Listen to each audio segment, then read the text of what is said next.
বাসায় কিছু থাকলে মনে হয় এটা দিয়ে এক্সপেরিমেন্ট করি, ওটা দিয়ে এক্সপেরিমেন্ট করি। আজকেও তেমন কিছু একটা করব।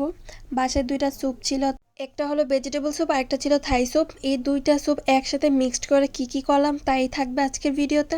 Hello everyone, this is me Ridita from Ridita's lifestyle. আশা করি আপনারা সবাই ভালো আছেন। Welcome back to my another video. আমাদের কারোরই কখনো কোনো কিছু ওয়েস্ট করা উচিত না। এই ভিডিওটা রোজার আগের ভিডিও।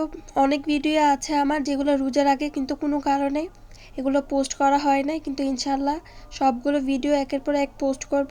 রোজার আগে এই দুইটা স্যুপ বাসায় আনা ছিল, কিন্তু এগুলো সময়ের কারণে করা হচ্ছিল না, তাই ভাবলাম আজকে এটা দিয়ে কিছু একটা বানানো হোক। স্যুপের প্যাকেট ছিল দুইটা, কিন্তু আমরা বাসায় মানুষ দিলাম 5-6 জনের মতো। এই কারণে ঠিক করলাম এটার সাথে আরও কিছু ইনগ্রিডিয়েন্ট অ্যাড করে স্যুপটার পরিমাণ বাড়ানো হোক, এতে করে আরও বেশি টেস্ট হবে। এই স্যুপটি বানানোর জন্য প্রথমে আমি নিয়েছি কিছু চিকেনগুলোকে একটু পানি দিয়ে সিদ্ধ করে নিচ্ছি, অর্থাৎ চিকেন স্টু আর কি।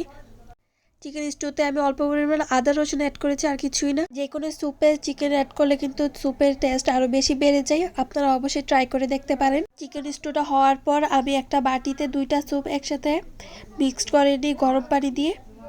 এরপর একটা পাতিলে চিকেন স্টুটা দিয়ে এতে রসুন কুচি, পেঁয়াজ কুচি, ব্ল্যাক পেপার আর মরিচ দিয়ে সুন্দর করে ফুটিয়ে নিয়েছি। কিছুক্ষণ ফুটানোর পর এতে আমি মিক্সড করে দিয়েছি সয়া সস, টমেটো সস, আর তার সাথে অবশ্যই একটা লেমনের পিস দিবেন। এতে লেমনের একটা খুব সুন্দর একটা স্মেল আসে। আর তার সাথে দিয়েছি আমি কর্নফ্লাওয়ারটা আমি আগে থেকে পানি দিয়ে গুলিয়ে রেখেছিলাম। যাদের ঠান্ডা লেগে আছে তারা অবশ্যই গরম গরম স্যুপ খাওয়ার চেষ্টা করবেন, এতে দেখা যায় নাকটা অনেকটাই খুলে যায়। আমার তো স্যুপ অনেক পছন্দ, আপনাদের কেমন লাগে অবশ্যই বলে যাবেন। আর এদিকে আমি একটা ডিম ফেটিয়ে নিচ্ছি স্যুপে দেওয়ার জন্য। ডিমটা এখানে তাপ বলতেছিল না দেওয়ার জন্য, ও ডিম ছাড়ে খেতে চাই, কিন্তু ওকে মানিয়ে আমরা ডিমটা এদিকে দিয়ে দিই। দেখুন ডিমটা দেওয়ার পর স্যুপটা দেখতে আর কত সুন্দর হয়ে গিয়েছে।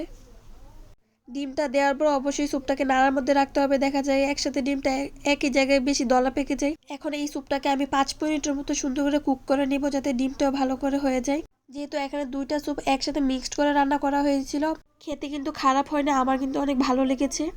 তার উপরে আমি কিছু ব্ল্যাক পেপার ছিটিয়ে দিয়েছি, এটা ভিডিওতে আসে নাই। এই তো আমার স্যুপ রেডি, এখন সার্ভিং এর পালা।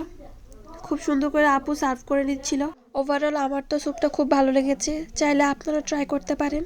আর আপনারা রান্না করে আমাকে অবশ্যই শেয়ার করবেন। তো আজকের ভিডিওটি এখানেই শেষ করছি, দেখা হবে নেক্সট ভিডিওতে। আল্লাহ হাফেজ ফর টুডে।